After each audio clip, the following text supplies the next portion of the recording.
स्वस्तिक आसन.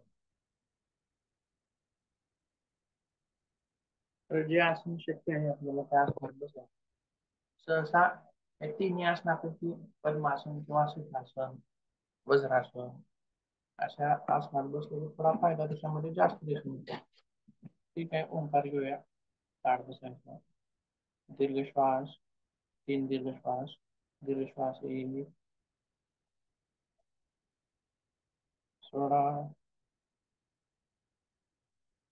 परत एक दीर्घ श्वास, सोडा. परत एक दीर्घ श्वास, सोडा. ओंकार घेऊया. दीर्घ श्वास. अं,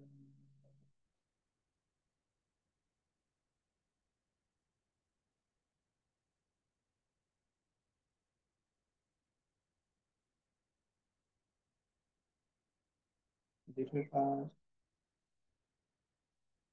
अं,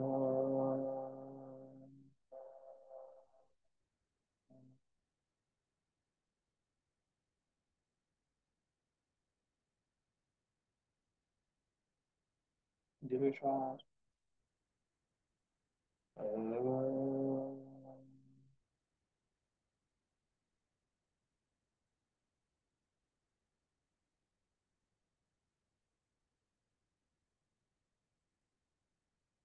प्रार्थना घेऊया लगेच.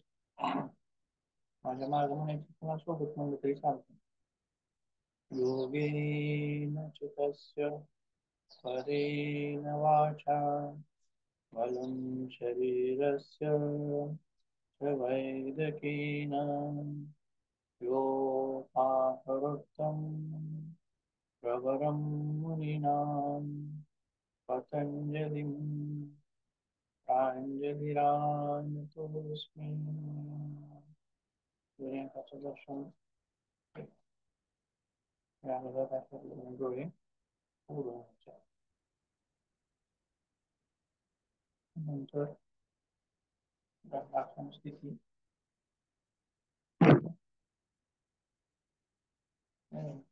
उभं राहायचं.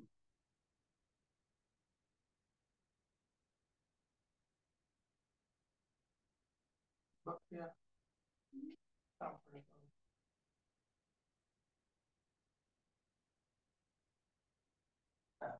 दुनियासमोर पहिला प्रकार 1, 2, 3, 4, 5, 6, 7 पडायचं. परत दुसरा प्रकार 1, 2, 3, 4, 5, 6, 7 सोडायचा. परत पुढचा प्रकार 1, 2, 3, 4, 5, 6, 7 सोडायचा. पुढचा प्रकार डोळ्यासमोर 1,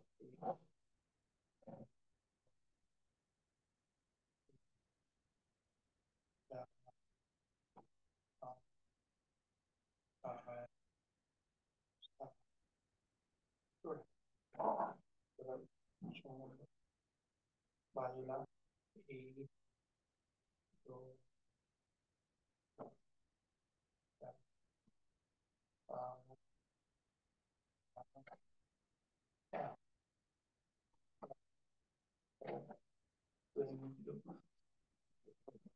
1, 2, 3, 4, 5, 6, 7 परत परत गोल फिरवायच्या मध्ये 1, 2, 3, 4, 5 विरुद्ध दिशेने 1, 2, 3, 4, 5 थोडा.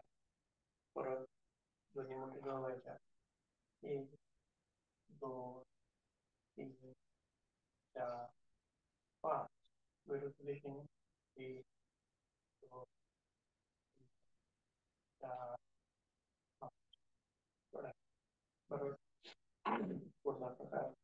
दोन्ही मुठी जवळ घ्यायच्या छातीच्या, श्वास घेत समोर, श्वास सोडत छातीच्या जवळ.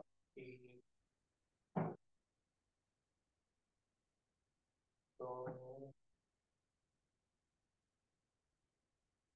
तीन,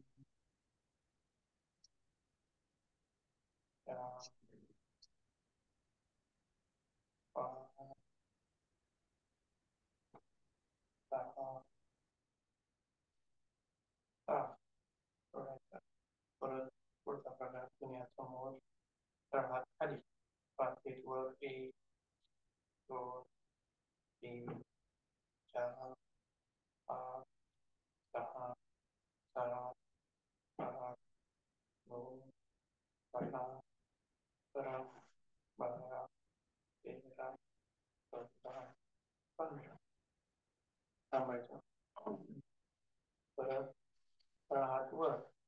एक, दोन, तीन, चार, पाच, सहा, सात, आठ, नऊ, 10. सोडायचं. परत दुसरा प्रकार, दोन्ही मुठी जवळ, श्वास घे समोर. एक,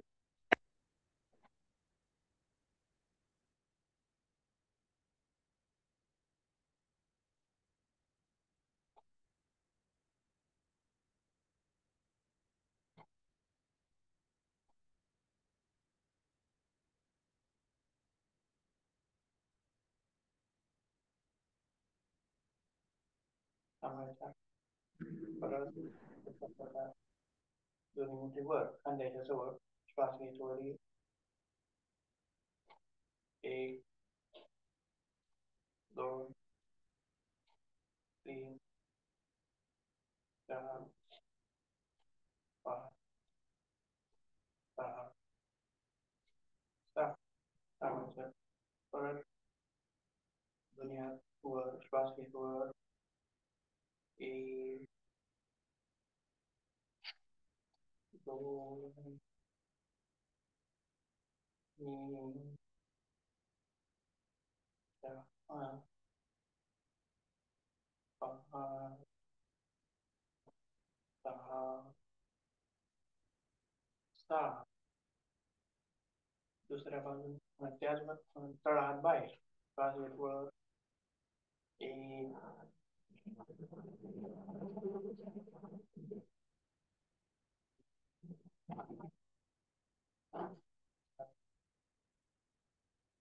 पाच, सहा, सात. थांबायचं. पुढचा प्रकार, दोन्ही हाताचं रोटेशन, श्वास घेत वर, श्वास सोडत खाली. एक, दोन, तीन, चार, पाच. विरुद्ध दिशेने. एक, दोन, तीन, चार, पाच. सोडायचं. परत पुढचा प्रकार, दोन्ही हात समोर, श्वास घेत मागणे. एक, दोन, तीन, चार, पाच, सहा, सात. सोडायचं. परत दोन्ही हात कमरेवर, पोकर मागणे. श्वास घेत माग, श्वास सोडत पुढं. एक, दोन, तीन, चार, पाच, सहा, सात. सोडायचं. परत दुसरा प्रकार, दोन्ही हात कमरेवर उलटे, पोकर पुढे. एक, दोन, तीन, चार,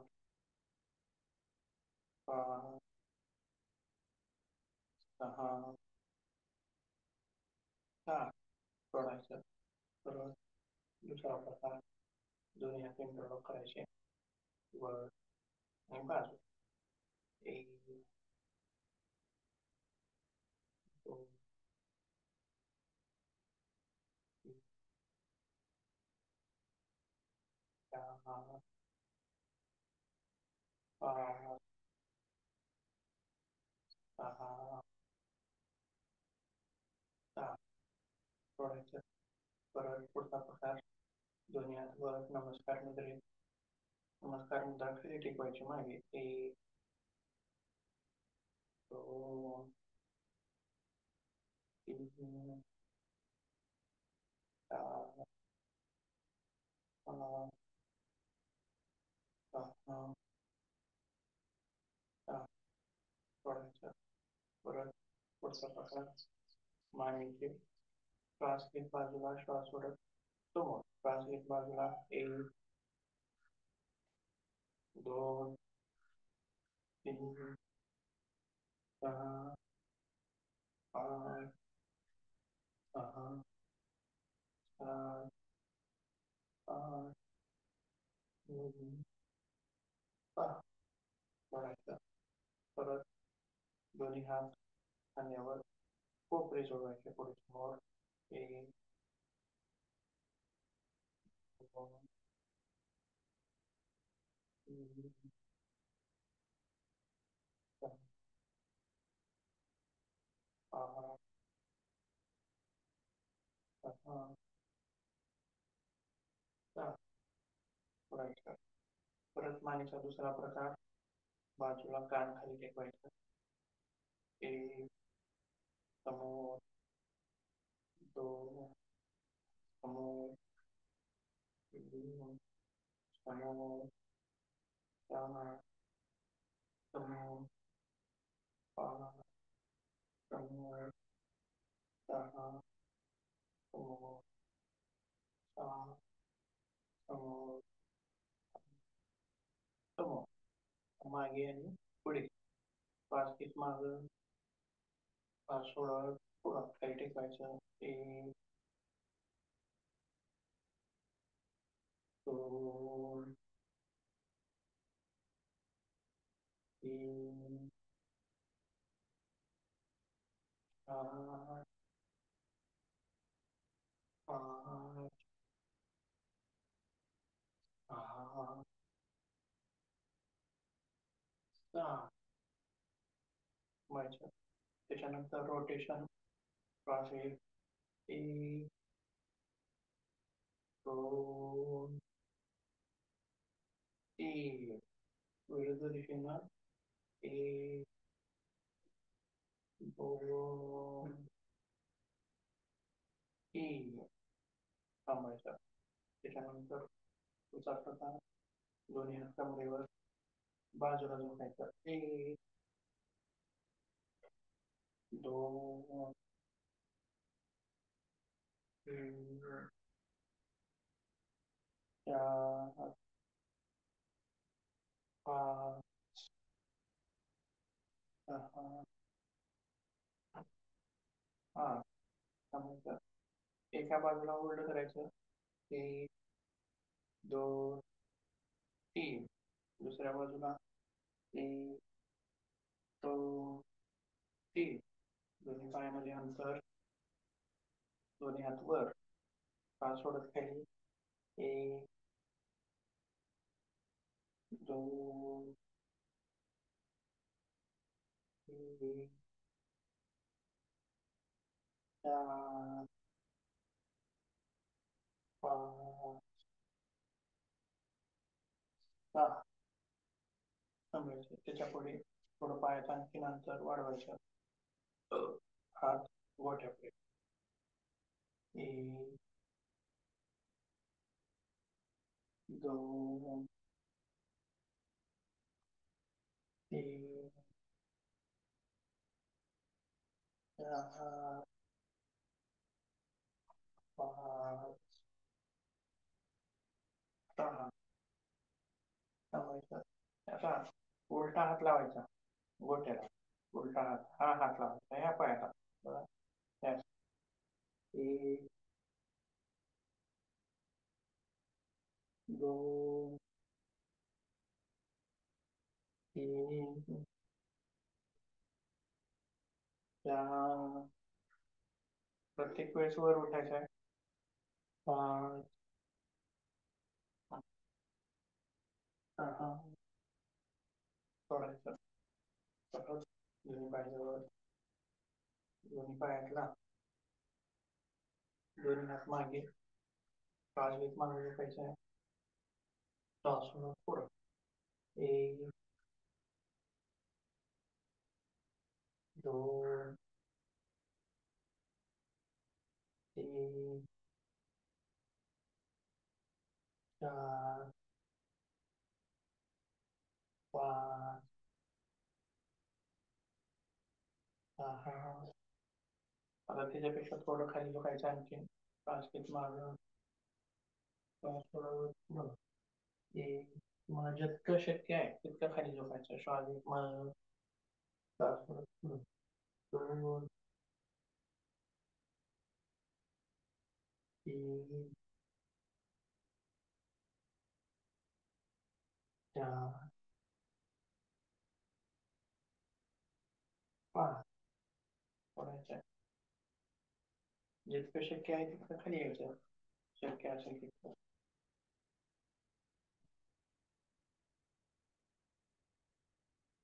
फुडके सर तुम्ही करा बघू.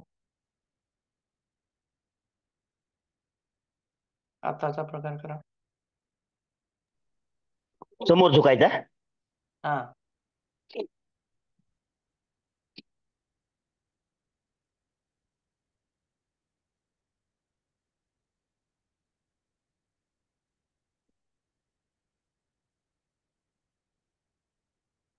ठीक आहे.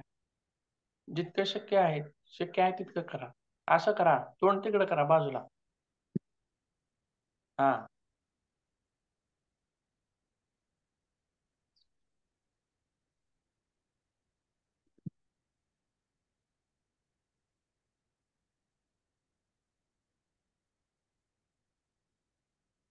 ठीक आहे.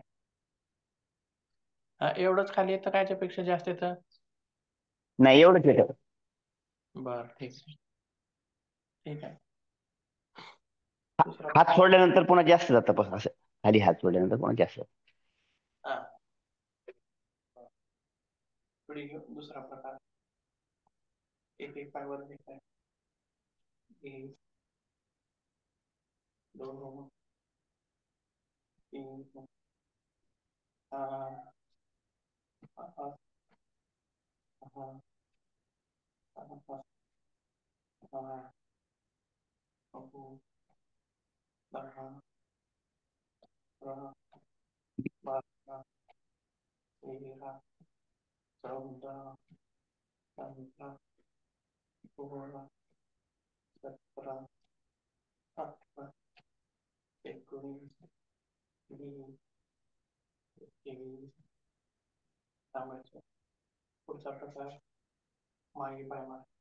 एक, दोन, तीन, चार, पाच, सहा, सात, नऊ, 10, 11, 12, 13, 14, 16, 17, 18, 19, 20, 21. थांबायचं. परत पुढचा प्रकार दुनिया समोर.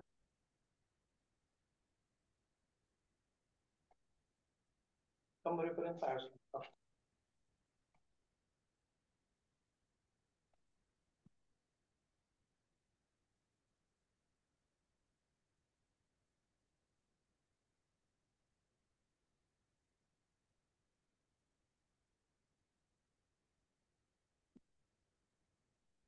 थांबायचं. एक हात समोर. एक,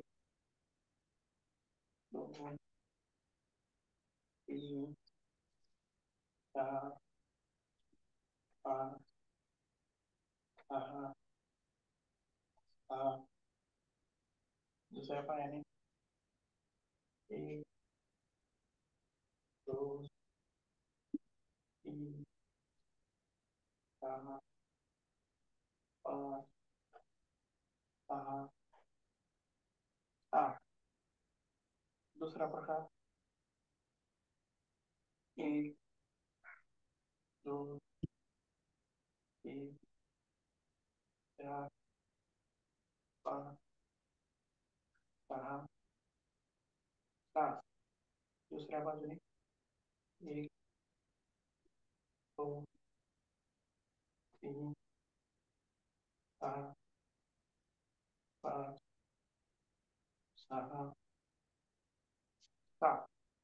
दुसरा प्रकार रोटेशन करायचं.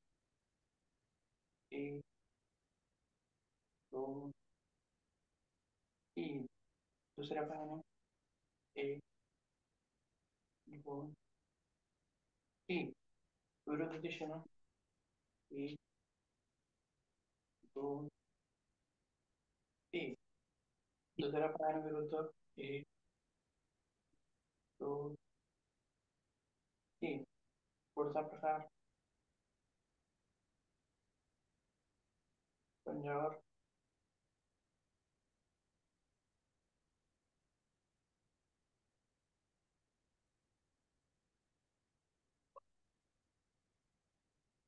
दोन्ही पंजावर एक, दोन, तीन, चार, पाच, सहा, सात, आठ, नऊ, दहा.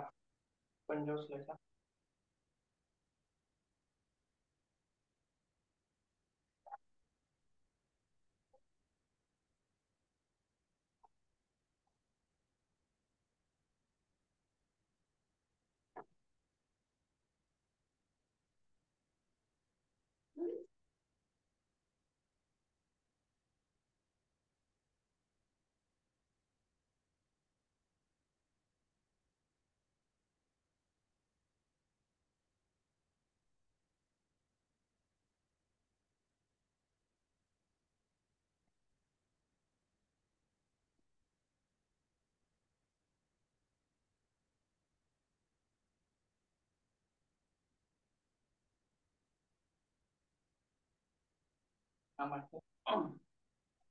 पुढचा प्रकार पंजावर उडी.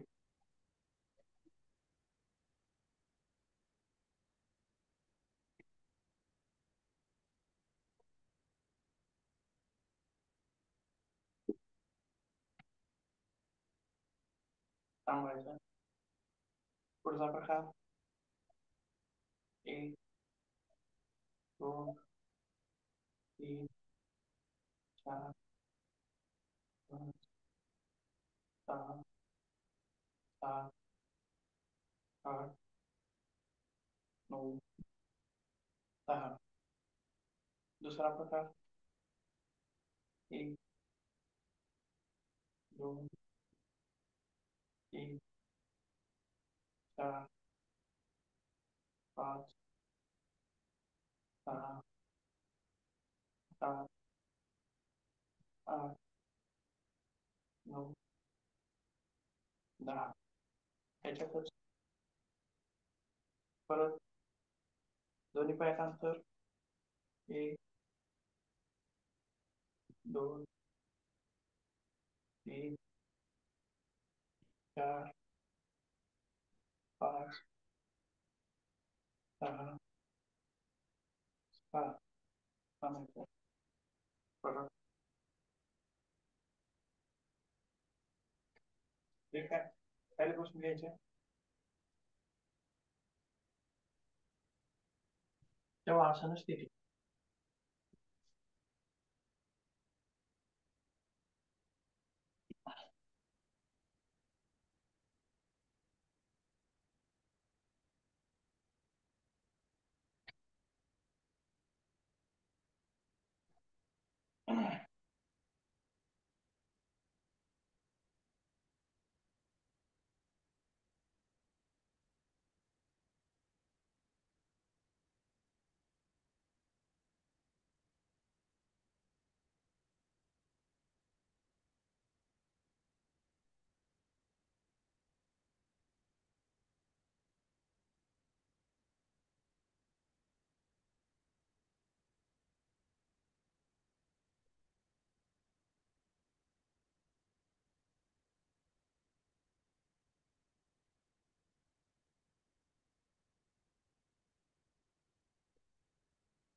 डाव्या अडंगावून उठून बसायचं आहे.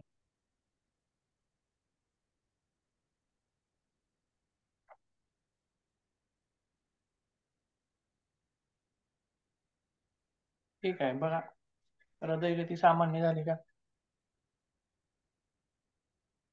पहिल्याच्या सारखं हृदय. ठीक आहे, लगेच भ्रामरी घेऊया 1 मिनिटामध्ये. 5 चक्र घेऊया. मुख्य मुद्रा बांधायची आहे. दीर्घ श्वास.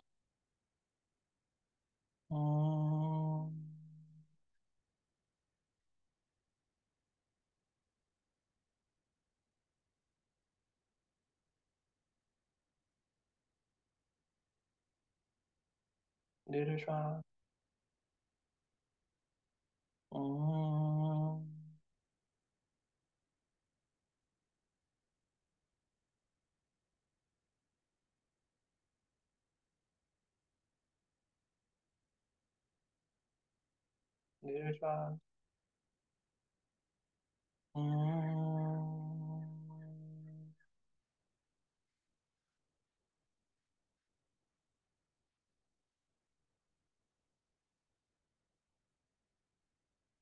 दीर्घ श्वास.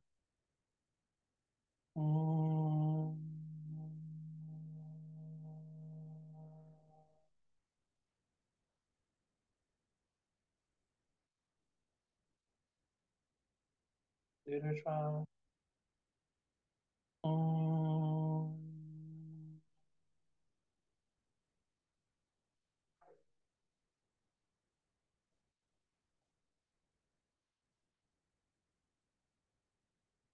15 सोडायचे.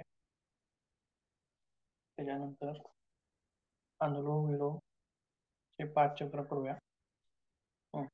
ज्यांना असा हात धरायला अवघड होतं त्यांनी असा हात धरला तरी चालतो. लक्षात, असं जर अवघड होत असेल तर असं धरलं तरी चालतं. ठीक आहे, 5 चक्र करूया सर्वजण. तोच तुम्ही काउंट करायचे तुमचे चक्र. श्वास घ्या. श्वास मात्र पूर्ण छाती भरून घ्यायचा, थोडा सुद्धा शिल्लक ठेवायचा नाही. सोडताना सुद्धा पूर्ण रिकामी करायचा.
ठीक आहे, त्याच्यानंतर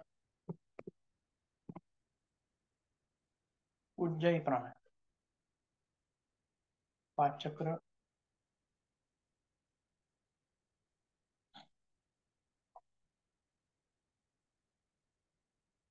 जालंधर बंद. एक, दोन, तीन. दोन्ही पुढे श्वास सोडायचा. परत एक चक्र.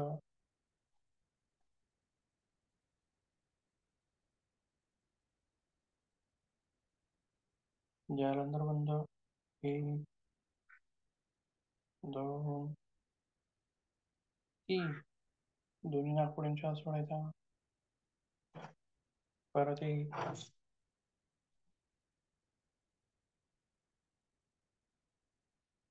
जालंधर बंद. एक, दोन, तीन. दोन्ही नाकपुड्याने श्वास सोडायचा. परत एक,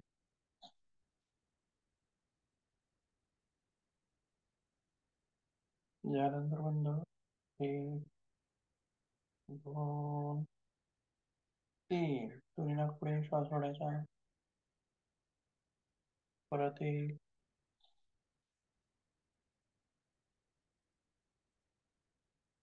एक, दोन, तीन. श्वास सोडा. परत एक चक्र.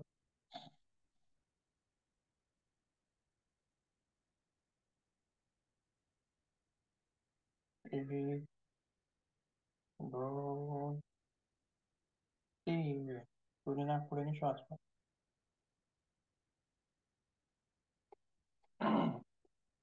उज्जाई प्राणायाम जमलाय का सगळ्याला? जमतोय का? काय कोणाला जमत नाही असं आहे? जोरात आवाज काढायचा नाही फक्त. आणि घशाचं मात्र अंकुंचन करायचं. अंकुंचन करून श्वास घेत गेले की ते आपोआपच घशाला घासत जातो श्वास तो. आणि एक लहान आवाज उत्पन्न होतो, श्वास छोटा. ठीक आहे. आता काल काय काय बघितले आपण?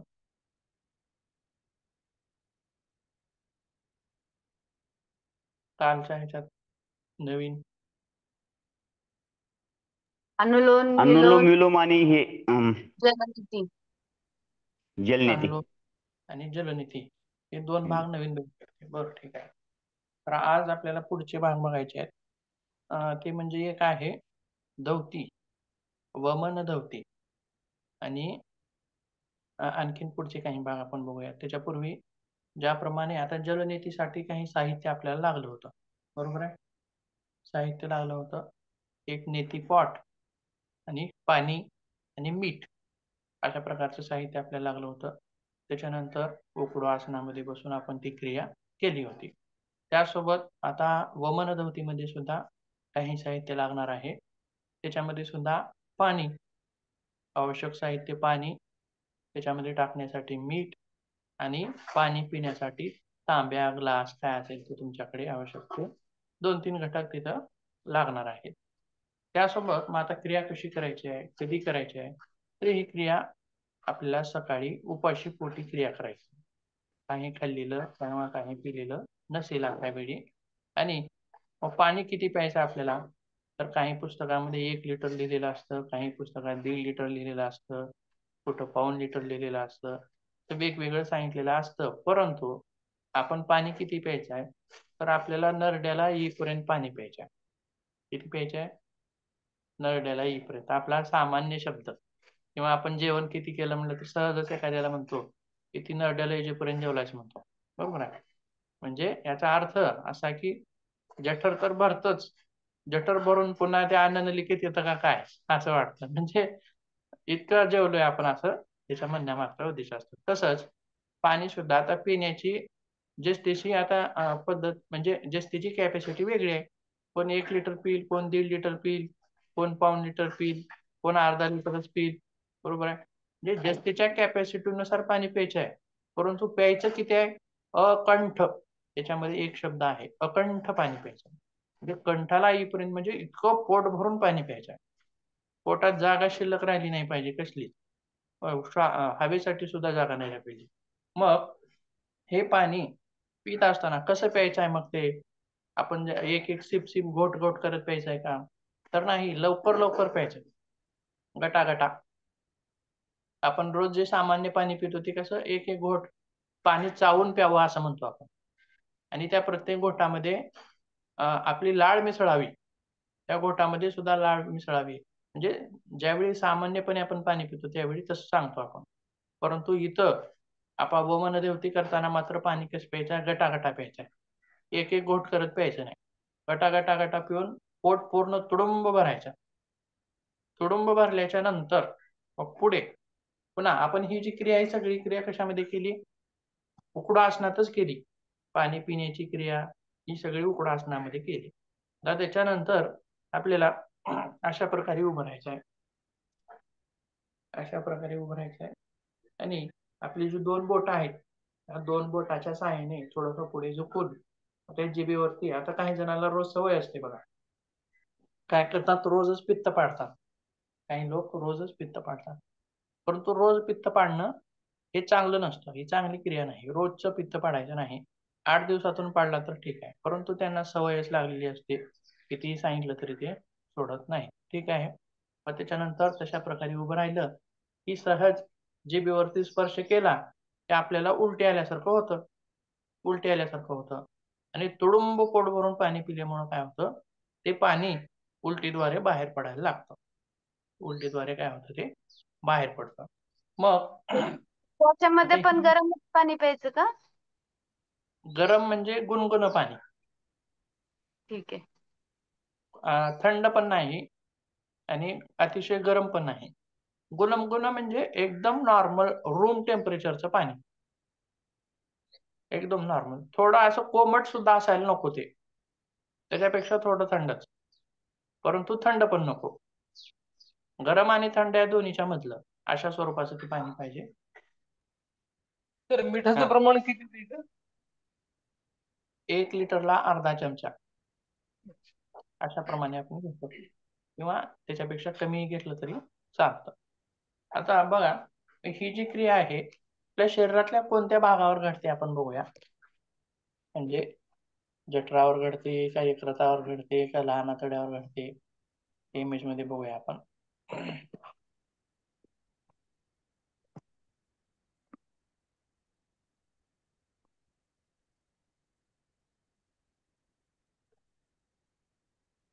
बघा, ही आहे आपली पचन संस्था दिसते सगळी.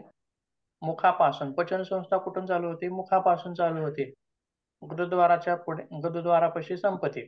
अरे बाबा, काय खाली काय दिसतंय का तुम्हाला? तू कुठं आहे, मागून जायचं ना? ठीक आहे बघा, पचन संस्था कुठून चालू होते, मुखापासून चालू होते आणि गुरुद्वाराला संपते.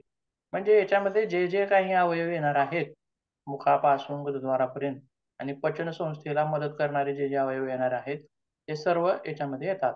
जसं की मुख असेल, वरची जी अन्न नलिका आहे लाल रंगाची लांब सडक दाखवली बघा, त्याच्यानंतर जठर आहे, पुन्हा वाकडं तोंड आहे तिचं, पुन्हा मध्ये लहान आतडे, पुन्हा मोठे आतडे, असा सगळा भाग त्याच्यामध्ये येतो. मग आता आपण हे पिलेलं जर पाणी आहे ते कुठं येतं, कुठं जमा होतं, ते काजू सारख्या आकाराचा जो अवयव आहे बघा, काजूच्या आकाराचा जठर, याच्यामध्ये पाणी ते संग्रहित होतं.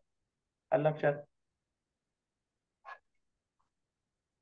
पुढे जातं का, लहान आतड्याकडे जातं का, लहान आतड्यात जात नाही, कारण तिथं लॉक असतो, कारण पचनाची क्रिया होत असते जठरामध्ये. आलं लक्षात? मग तिथून ते पुढं सरकत असतं, घडत असतो. बघा अशा प्रकारे काही वेगळं आहे, परंतु आपण इथं कल्पना करू शकतो. मधला हे हिरवं जे आहे असं पाणी समजूया आपण त्याला, ठीक आहे. आणि इथं बघा परत इथे एक लॉक आहे खाली, झडप आहे, बरोबर आहे, दिसते झडप इथली. ती काय करते, हे पिलेलं लगेचच पुढे जाऊ देत नाही, म्हणजे इथं थांबतं. या जठरामध्ये प्रक्रिया होतात, त्याच्यामध्ये ऍसिड मिसळणं, वेगवेगळे एन्झाईम मिसळणं, हे विकर मिसळणं, अशा क्रिया होतात. पचनाची क्रिया घडते खाल्लेल्या अन्नावरती. आपण पाणी पिलेलं असेल किंवा आणखीन काही केलेलं असेल ते सर्व इथं जमा होतं, याच्यावरती प्रक्रिया होते, मग त्याचं पचन झालं की ते पुढे पुढे सरकतं. पुन्हा इथे एक लॉक आहे बघा, वर एक बघा, 2 लॉक आहे, खाली एक आणि वर एक.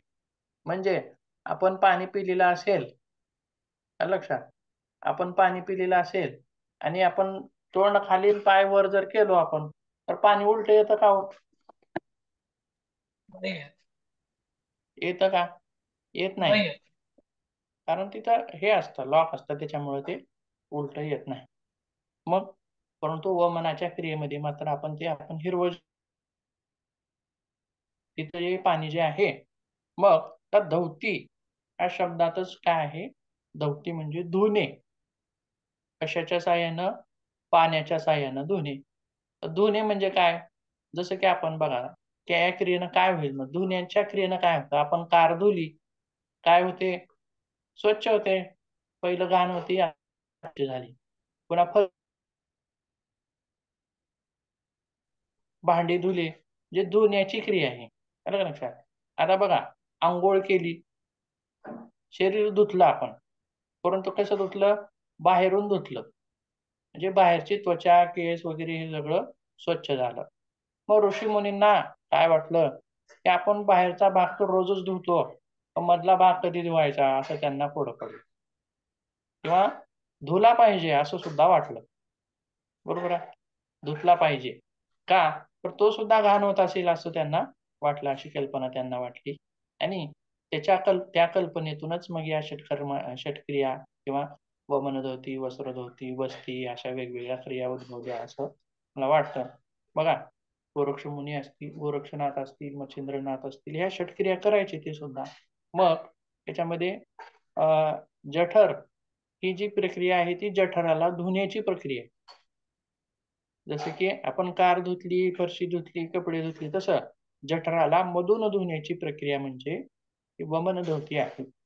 आणि याच्यातून मग काय होतं, लाभ काय होतो? पहिलाच लाभ सांगा बरं आता तुम्ही.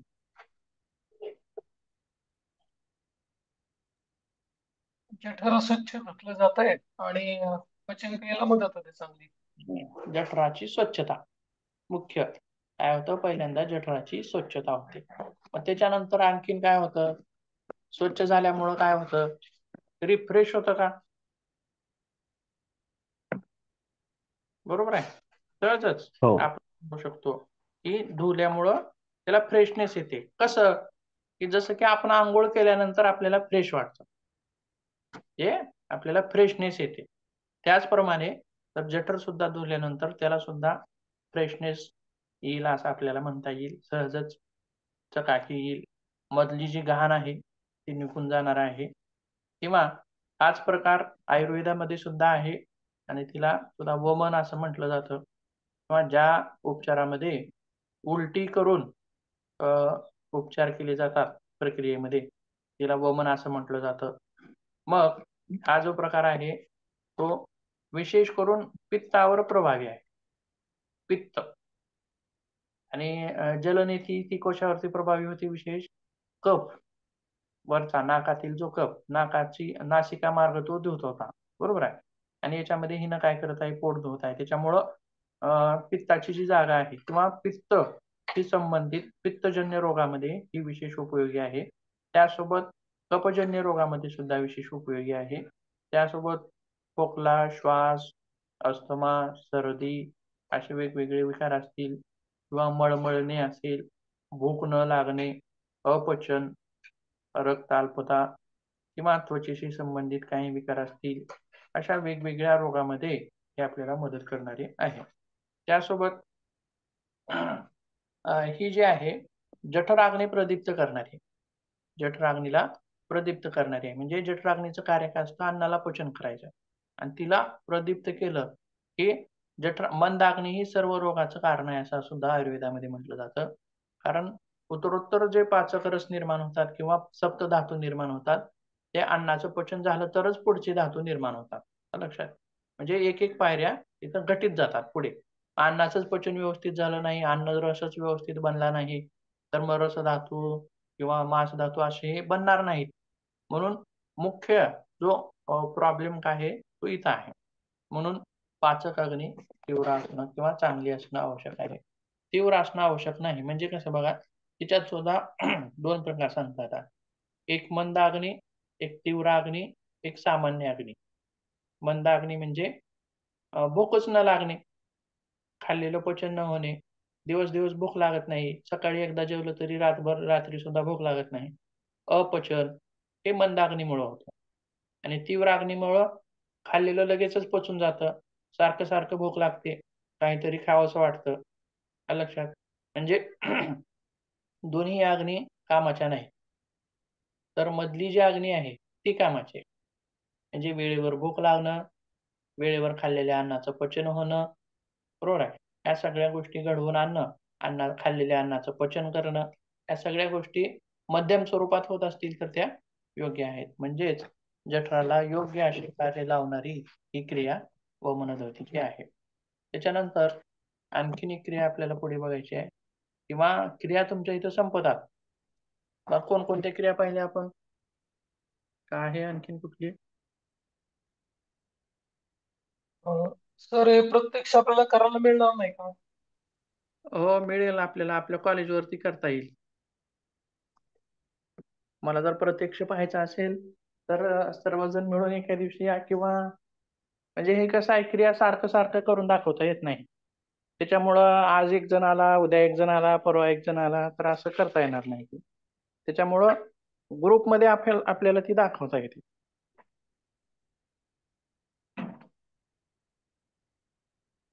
आपल्याला पाहिजे असेल प्रत्यक्षामध्ये तर त्या आपण कॉलेजवरती पाहू शकतो. किंवा आता बघा काय काय क्रिया आहेत आपल्याला. आता याच्यात आणखीन एक क्रिया आहे आपल्याला, त्राटक नावाची, किंवा जलनेती करून दाखवतो मी. बघा तुम्हाला काल करून दाखवतो म्हणलो होतो, नाहीतर अगोदर त्राटक बघूया आणि शेवटी जलनेती बघूया.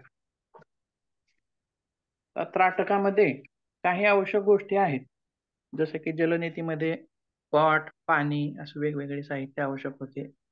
त्याचप्रमाणे त्राटकामध्ये काही आवश्यक गोष्टी आहेत.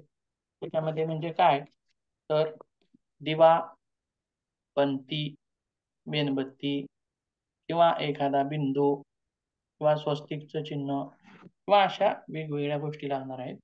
परंतु ग्रंथामध्ये तर दिव्यावरती, दिव्याच्या ज्योतीवरती त्राटक करावा असं वर्णन आहे. मग तो कुठे असावा? बघा एका इमेज मध्ये, आपल्या शरीरापासून तो किती दूर असावा, किंवा त्याची उंची कशी असावी,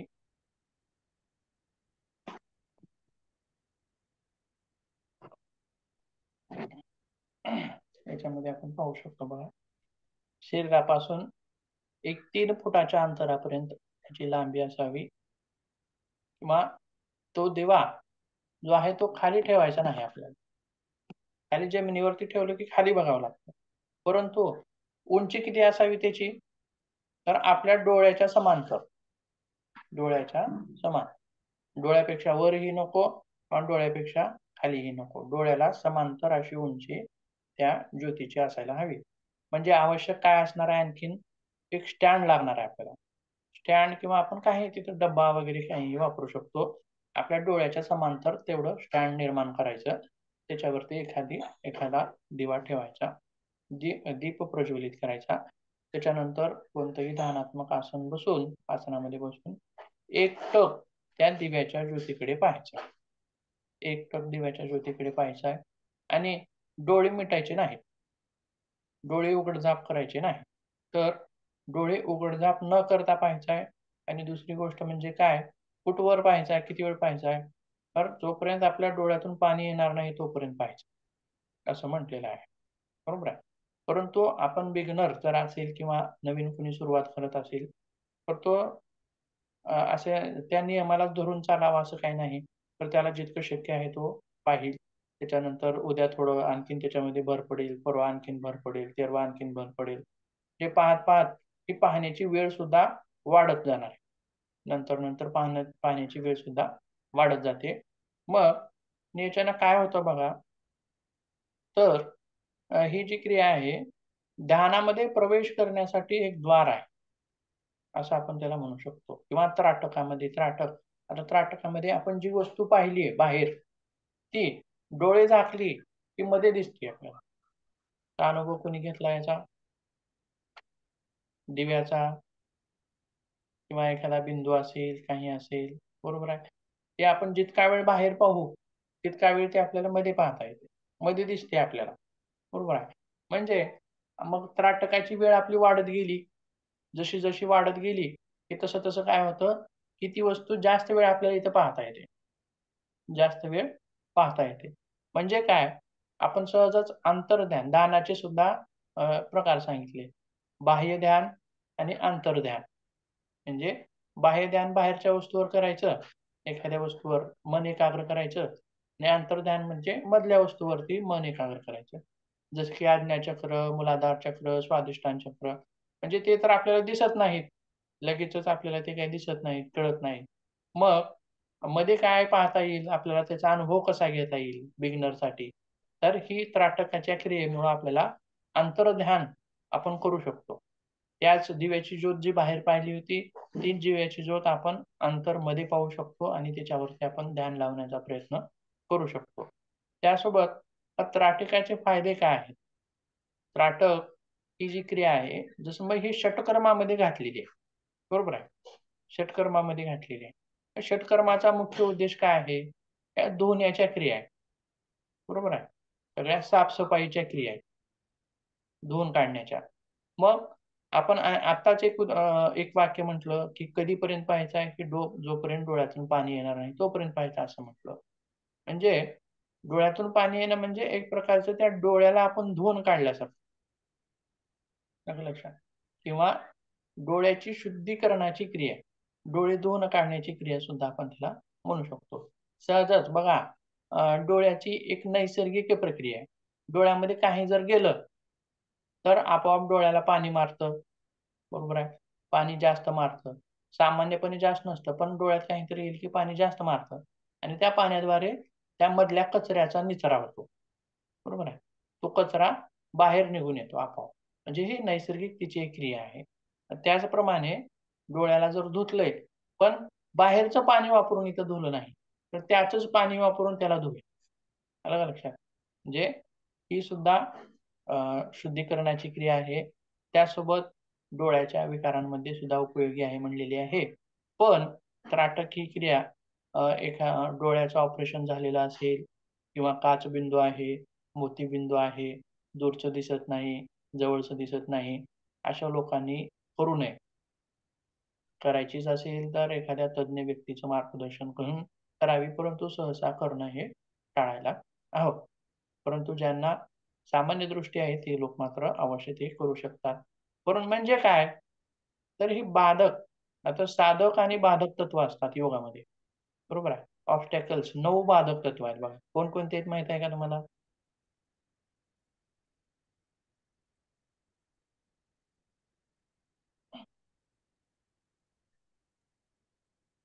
व्याधी श्याम संशय, बरोबर आहे. आलस्य, लब्ध भूमिकत्व, अनवस्थित्व आणि म्हणजे हे योगातले अडथळे आहेत. आता आपल्याला समजा एखाद्याला हर्निया झालेला आहे, हर्निया झालेला आहे, मग आपण काय म्हणतो की जे मागे झुकणारी जी आसनं असतात आपण त्याला करू देत नाही. म्हणजे तो मागे झुकणाऱ्या आसनापासून कसा राहिला, वंचित राहिला, आलं का लक्षात. म्हणजे शरीराचे जे विकार आहेत, आता बरीच आसनं, आता स्लिप डिस्क असेल म्हणजे त्यांना काय म्हणतो आपण, पुढे झुकणारे आसनं करू नका, म्हणजे त्या आसनापासून ते वंचित राहिले. म्हणजे काय, तर हे जी क्रिया आहेत वेगवेगळ्या त्याच्यामधून आपण वंचित राहिलो, म्हणजे हे बाधक तत्व आहेत, अडथळे आहेत योगामधले. म्हणून तसंच या डोळ्याचे जे विकार आहेत वेगवेगळे, हे त्राटक क्रियेमधले बाधक तत्व आहेत, त्याच्यामुळे ते आपण करू शकत नाही. त्यासोबत डोळ्याची दिव्य दृष्टी सुद्धा प्राप्त होते असं ग्रंथांमध्ये वर्णन आहे डोळ्यामध्ये. त्याच्यामध्ये बघा, आपण जलनेती क्रिया कशी करायची ते एकदा दाखवतो तुम्हाला, बघा.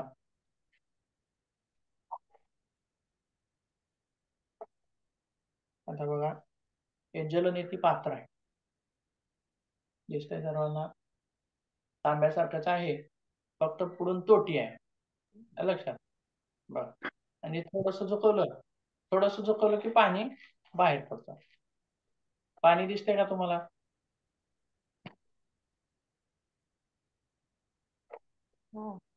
हा दिसतंय दिसतंय.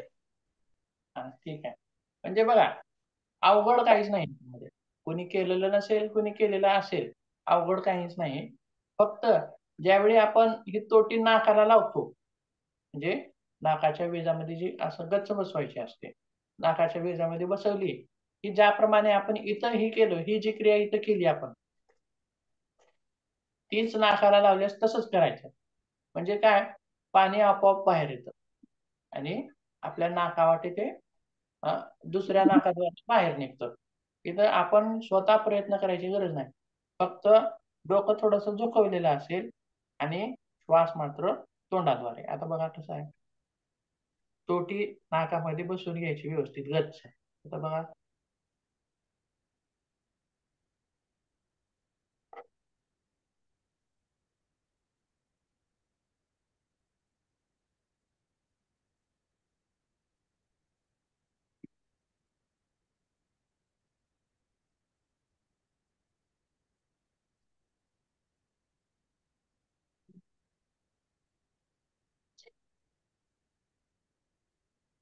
हीच क्रिया दुसऱ्या बाजूने.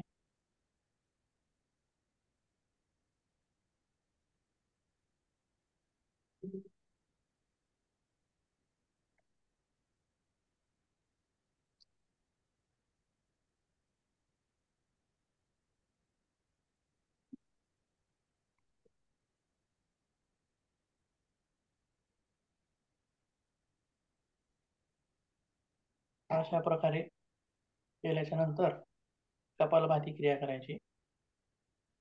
कपालभाती मी थोडं बाहेर करतो, 1 मिनिटामध्ये थांबा, कारण इथं घाण होईल थोडंसं. नाक स्वच्छ करतो, 1 मिनिट.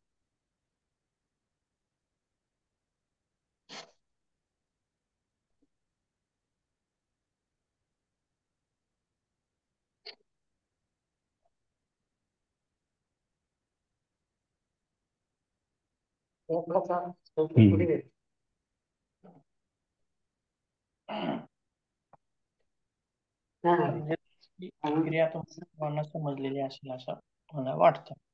एकदम सोपी Yes. आहे, दिसायला अवघड आहे, दिसायला अवघड वाटते. आणि बघा, जलनेती क्रिया करताना डोळ्यामध्ये सुद्धा पाणी येतं, किंवा वमन करताना सुद्धा डोळ्यामध्ये पाणी येतं. म्हणजे हे डोळे स्वच्छ करण्याचे ते एक पर्याय आहेत असं ते म्हटलेलं आहे. सूत्रनेती ही तशीच असते, रबर असतं. तो तुम्हाला पुढे आहे, पुढच्या सत्रामध्ये आहे बहुतेक. ठीक आहे. वमन करता येतं, पण सारखं सारखं करता येत नसल्यामुळं ते बघूया आपण तरी, प्रयत्न करू दाखवण्याचा त्याचा. ठीक आहे. बाकीचा जो भाग आहे आपण उद्याच्या तासामध्ये बघू.